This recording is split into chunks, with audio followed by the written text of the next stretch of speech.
Didimus Marianus Kolo terpaksa abane ke Mapolsek Sukawati.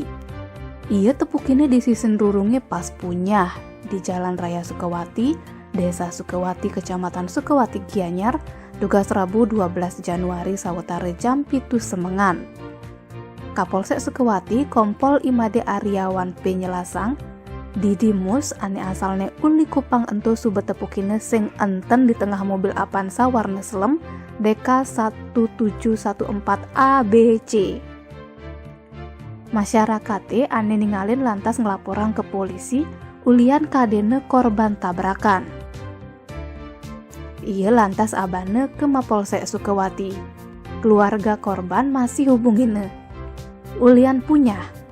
Didimus lantas enten ngaku lempuyengan ajak ngutah. Ia nage mesare di Balai Bengong ane di Mapolsek Sukawati sambil ngantiang keluargane mapagin.